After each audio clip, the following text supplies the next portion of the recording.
Hello,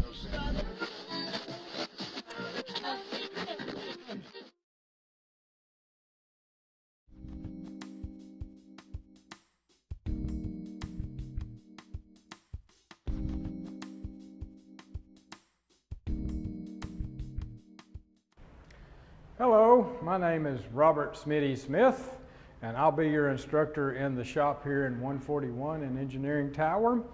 And this little video here, I'm going to discuss basic hand tools and identify them so that the new people to shop work will have an idea of what we're talking about when we send you after a specific tool, and make it clear what some of these are used for and what they are not used for. So first of all, if you go back to absolute basics, probably the first tool that a caveman had was a club to beat something with. So we'll start down here with hammers. And if you look at this small array of hammer, you'll see that we have a small and a medium size of this one particular style. This is called a ball peen hammer. And this is your basic shop hammer. Now most people think of a hammer, they think of this hammer here. This is a carpenter's hammer. It has a claw for extracting nails. That's why it's called a carpenter's hammer, sometimes a framing hammer, or a claw hammer is its most common term. These two are non-marring hammers. This has plastic tip on one end, rubber tip on another. This one's all plastic. This is for knocking things without denting them and marring them up. The ball peen hammer, you have a flat striking surface on one end and you have a ball on the other. Amazing how that works out. So maybe that's how it got its name, from that ball end, which is used to peen metal. Look up the word peen. You should know what peening is. Now, basic tools, hammers. And they are used to strike with. And one of the main things they strike is this tool right here. This is called a centering punch. It has a hardened, sharp tip. And when you have a line drawn and you want to drill a hole on a specific spot, you take this, you place the tip on your mark, you take a hammer and you moderately strike it like that. That will put a dimple into the metal, the plastic, the wood, whatever you're working with. That way, when you have a drill and you insert the drill, it can fit into that little dimple and not walk around. That gives you a lot more accuracy when you get to drilling holes. And that is a centering punch. There are other kind of punches, but we don't have them out here. This is the one you mean to mainly be concerned with. This is a machinist square.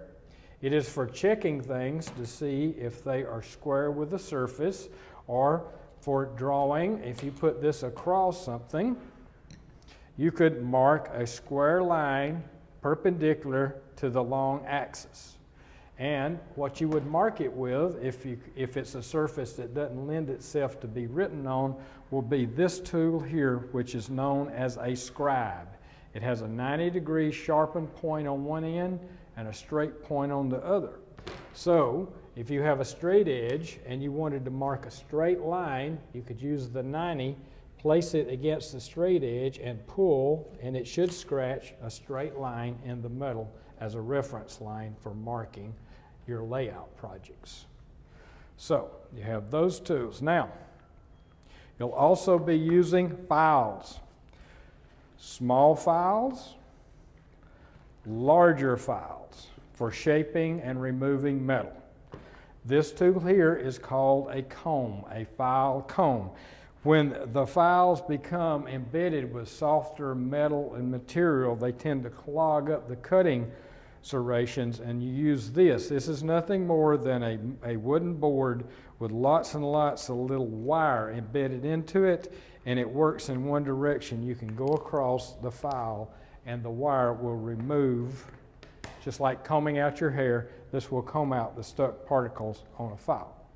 So you use the small files for fine detail work, making sharp corners and holes and things like that, and on very small scale stuff, and use the larger files for the larger things.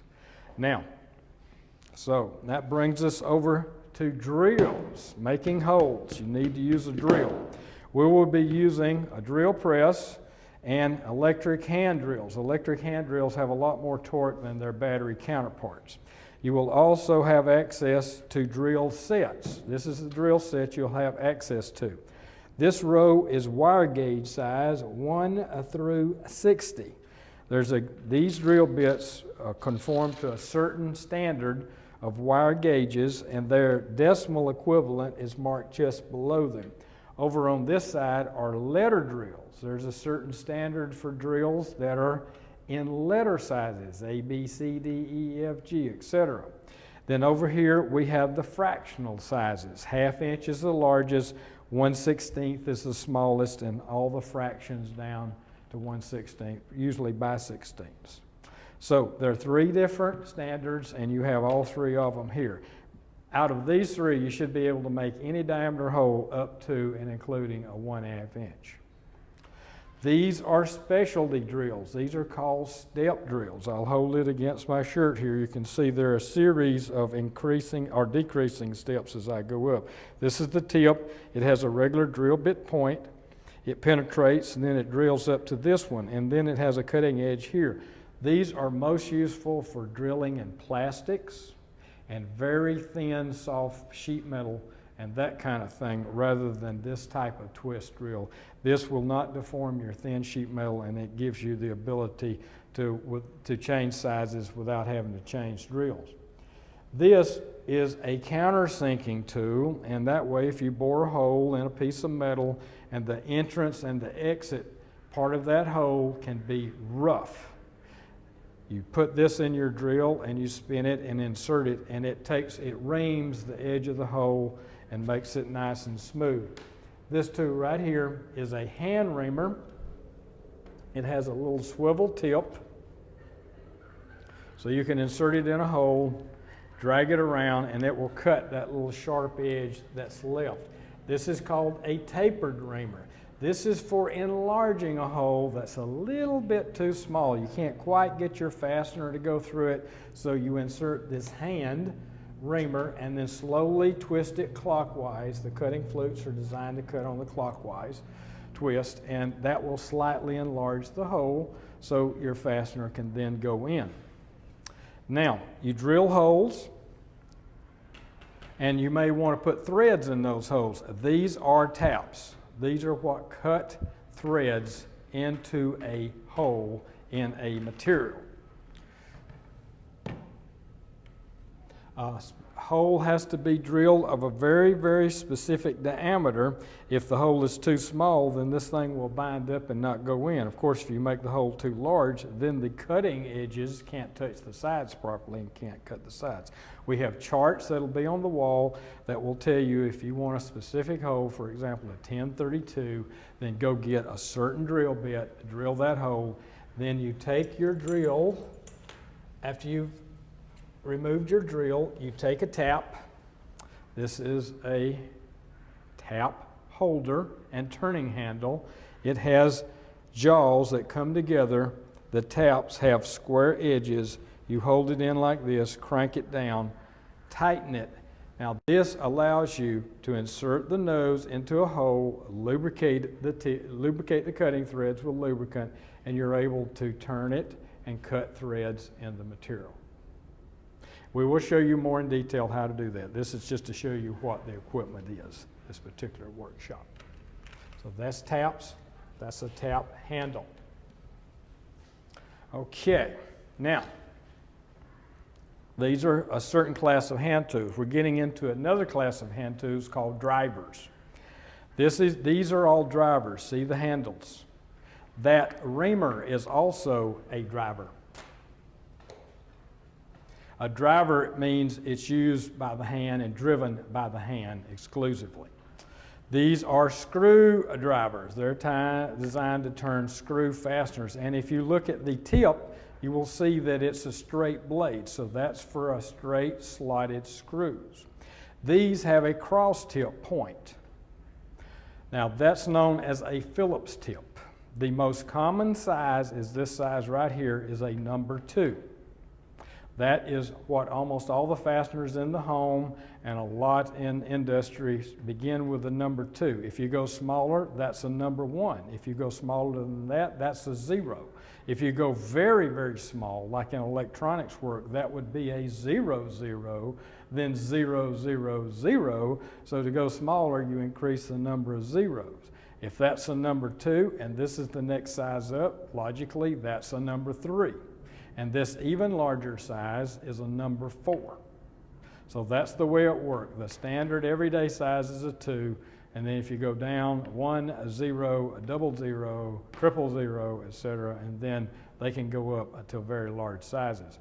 This is another driver you will see in automotive applications quite a bit and in industry.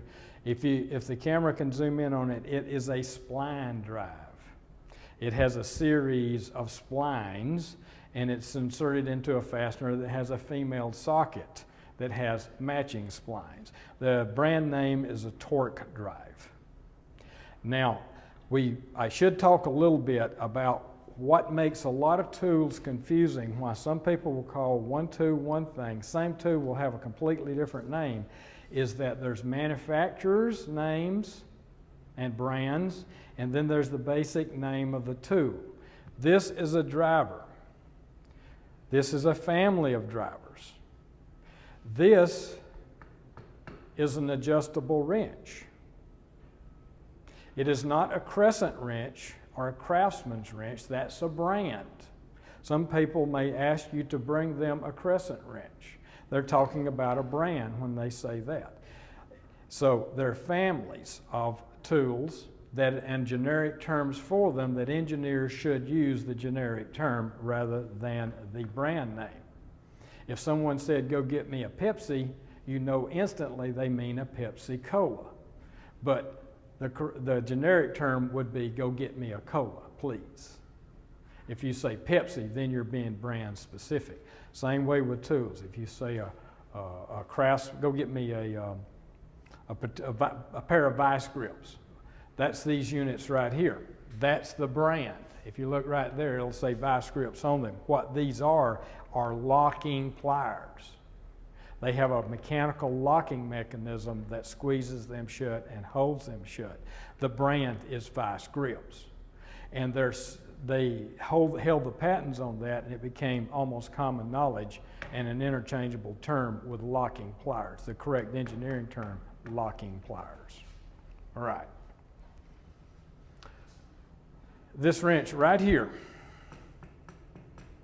This was one of the early wrenches in a slightly modified form. Today's name for this wrench is a plumber's pipe wrench. It has serrated teeth on the jaws.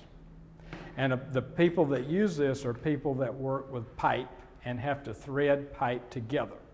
The serrated jaws, as the thing is rotated, grab the outside of the pipe and rotate it. Now, if you didn't have the serrated jaws, if you had flat jaws, you would have what's known as a Stilson wrench. Sometimes these are incorrectly called Stilson wrenches or monkey wrenches. They are neither. They are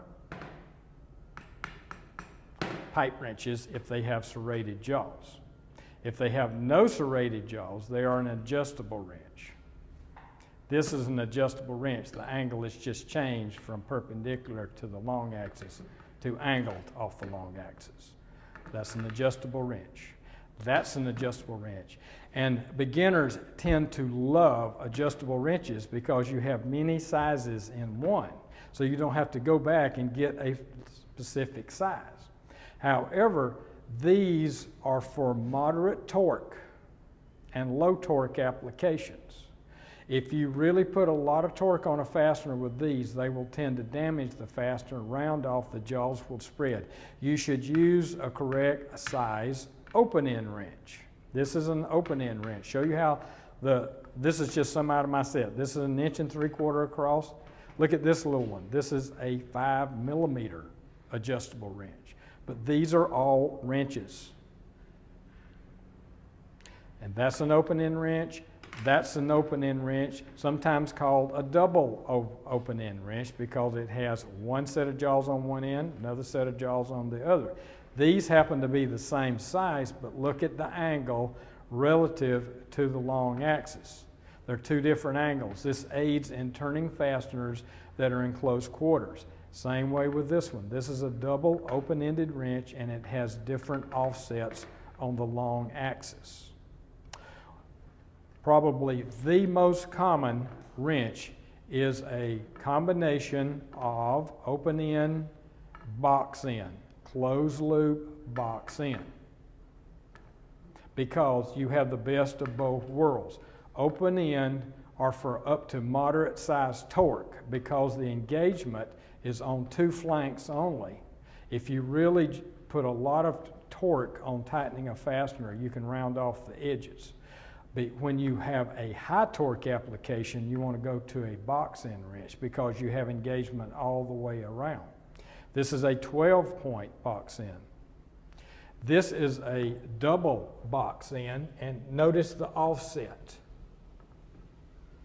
Wrenches can come in different offsets, and as you can see, this is the same size as this wrench, but it's a double box end, has offsets, so it can reach into areas in equipment, in machinery, that maybe this offset angle couldn't reach into.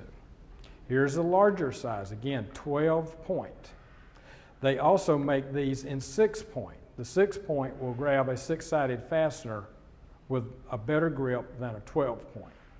This is we'll get over here. These are some specialties. This is a double box end that's been bent. It's designed to operate by reaching around an obstacle and get on a fastener and turn it. One of the great advantages of the 12-point is because the gripping surfaces are so close together, you can reorientate the wrench with only a few degrees of difference. So you can re-grab the fastener, turn it slightly, re-grab it, turn it when you can't get a full swing. If you can get a full swing, a 6-point is superior. Now this one is a hybrid between a full box end and an open end. As you notice, they've used part of the box end to reach further around than this one will. But the reason for that cutout, this is also called a fitting wrench for hydraulic fittings. This can reach over a hydraulic line, can pass through that opening, and then the wrench can slide down on a nut on a hydraulic pump and tighten the fitting, and it grips better than an open-end fastener of the same size. So that is the basic wrench family there. Now let's move up into a very special area of wrenches. Here we have, these are called sockets. These are handles that fit sockets. If the handle has a mechanism for rotation, it is called a ratchet, because inside is a gear and a spring-loaded pawl that will go in and catch. Hear the clicks? As it goes around, it will go one click and stop. Go one click and stop. So you can turn it, swing it back, apply torque, bring it until the handle hits an obstruction, and then swing it back. You don't have to take it off, reorientate it, put it back on, like you would have to do with this. This has no ratcheting mechanism, but it's capable of transmitting a lot more torque than the ratchet type mechanism, which can break. This is called, you might call this a plain handle. It's in the industry known as a pull handle. You put a socket on it and pull the handle, and it will withstand a lot of torque. So the combination together is a socket and a handle, which creates a socket wrench. This is known generically as a ratcheting socket wrench. If it did not ratchet, if it was on the non-ratcheting part, it would just be a socket wrench. And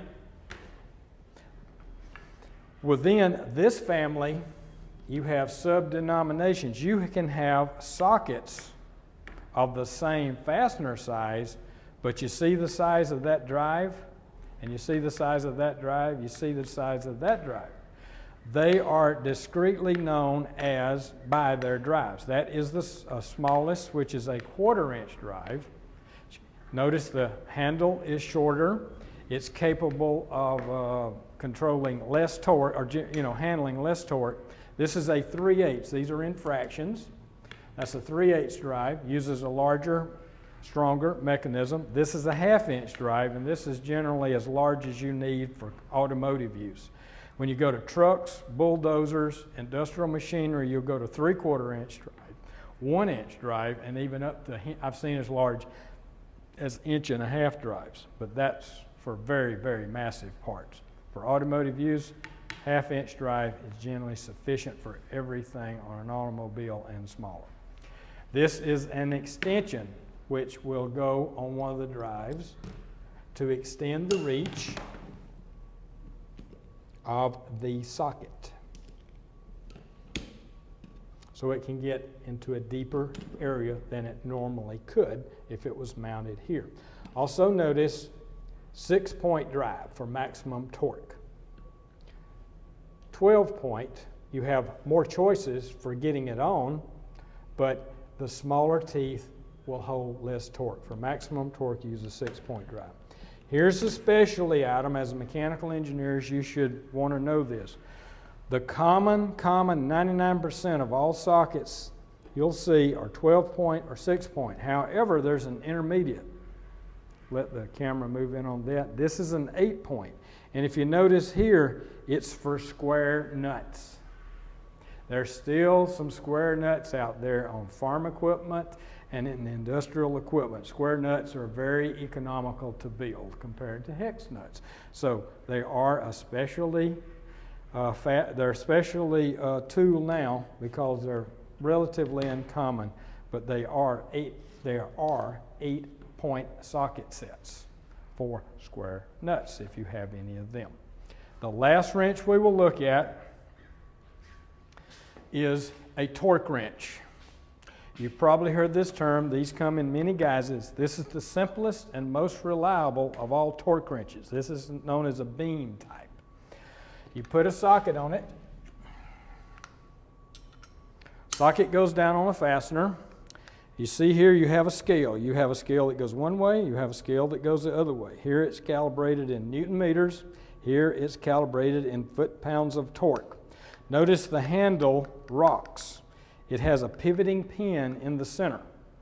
Now the way this works is that steel is a very, very good spring material. So as you generate torque tightening a fastener, as you pull on this handle, and you never want to let this handle slam against the side. As you're pulling at the torque, you want it to float.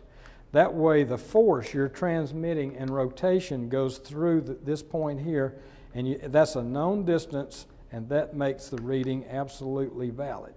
So I can even force this thing as it moves, as it generates. This stays still, the larger beam bends, and the more it deflects and bends, the more torque you're generating.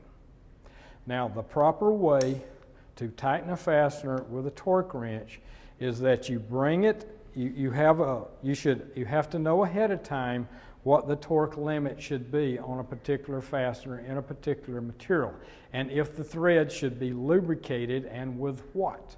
So you have lubricated threads usually, like on an engine, and then you start tightening, and as you feel the torque try to rise, you don't want to pull and stop and then start and stop and start and stop. Once you feel the torque starts rising, if I want to go to 35 foot-pounds, I pull, and I keep pulling until the indicator goes up to 35, and then I hold it on 35 for a couple of seconds to make sure it's stabilized, and then I release the pressure. Then I have created a proper torque. If I pull it up to 20 and stop, and sometimes you have to because the handle will hit, then you have to be careful of that because there's a starting torque involved. You have to break the stiction of the fastener if it's not moving. That's why once you start torquing, you want to try to bring it up in one smooth move if possible. And that's a torque wrench. They're very simple to use and they're invaluable in industry. So now we're up to our last family of hand tools. Pliers.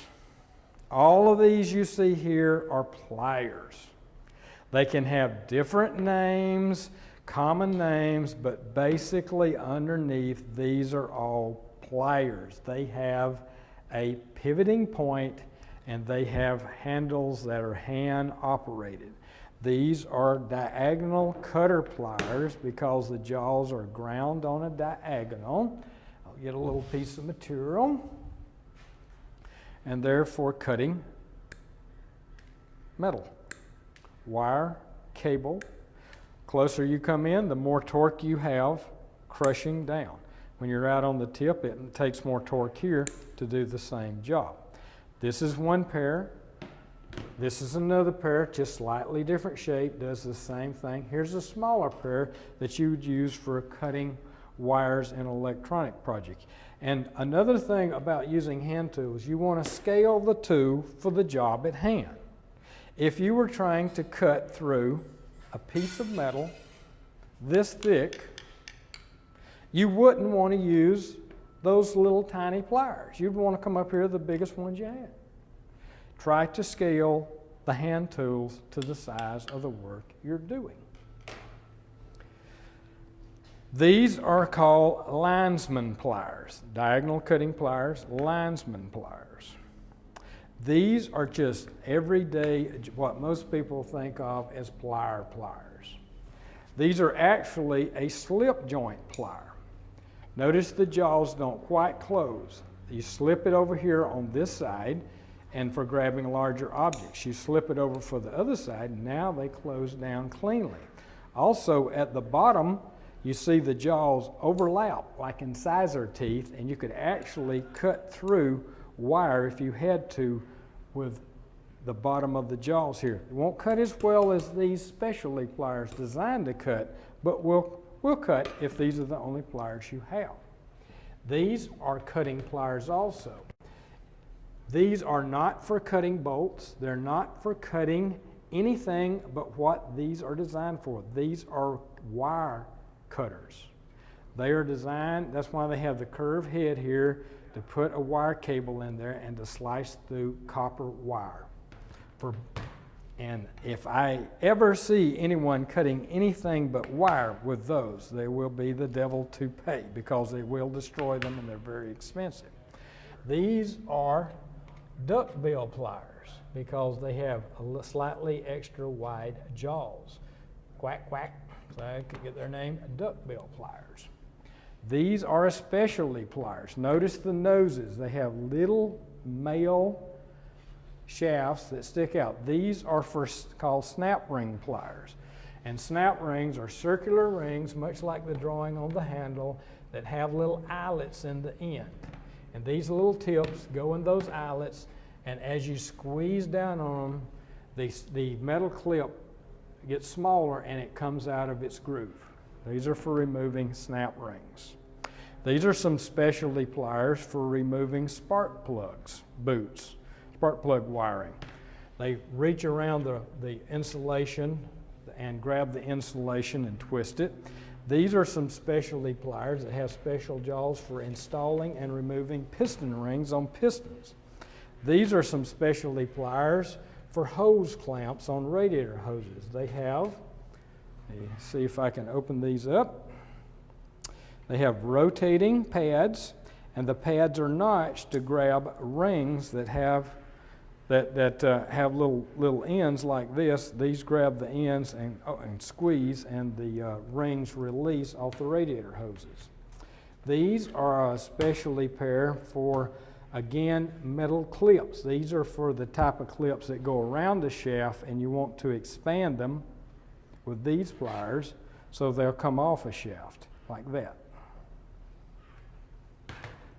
No holes in the end, just the end of the rings. Okay, so those were some specialty. These, notice the long, skinny nose, needle nose pliers. These are a shorter version of needle nose pliers, and they have built-in cutters, so if you could cut wire with them. These are some extra long needle nose pliers, straight, no cutters. These are extra long needle nose pliers with a bent shank for reaching in. These are the same thing, except the ends have been bent 90 degrees. And here's some extra long ones, and they have serrated jaws in a circular shape for grabbing round things and twisting them. Now, I've saved these for last. There's been more confusion on this type of plier than any other. They've been called monkey wrenches. They're not monkey wrenches. They've been called Stilson wrenches. They're not Stilson wrenches. They've been called channel lock. Again, brand specific. These are slip joint pliers, pure and simple. They have a joint. You can move them to a certain place and you can slip them back and forth to control how far the jaws open and close. That's a slip joint plier. Same thing, smaller version. See the groove? Move it, find the release groove, and you can adjust it for different size fasteners. Slip joint pliers. And one more thing we want to talk about when it comes to drills is you got to hold the drill bits in the drills, and that is the job of this device here on the nose. It's called a chuck. This is the most common type of chuck today. It's called a keyless chuck. And basically, if you turn it clockwise, which is a normal way of tightening, the internal jaws close down, grab the drill bit, and you just give it a good clockwise to lock it down. You drill, and then when you want to release it, you grab the silver part with one hand, the black part with the other, and you twist counterclockwise to release the drill bit. Now, if this is a keyless chuck, what is a keyed chuck? And that's this little darling right here. And you will still see these in a lot of applications. As I turn this ring, just like the ring here, you can see the three jaws close down. And as I turn it back, you see them open up. You insert the drill in there, turn it down, and close it. Except with this one, you can't tighten it enough by hand because you don't have an internal mechanism designed to cam latch down. With this one, you have to have something called a key. See the holes? See the round nose? Round nose goes in the hole. Then the teeth on the key rotate clockwise again to tighten. As you rotate clockwise, it will bring the jaws down until finally you tighten it down, you drill, and then when you want to release it, you reinsert the key, and then you turn counterclockwise to open the jaws. This is a keyed chuck. And guess what? Lose the key, the drill and the chuck are no good. Do not lose the key. That's why this one is on a wire and it hangs up right next to where the drill is all the time. So, do not lose the key. You keep the key with the drill at all times. And that's it. And that, students, are your basic hand tools you will see in most shops. I've identified them. Use the correct ones for the correct applications. So go do your projects.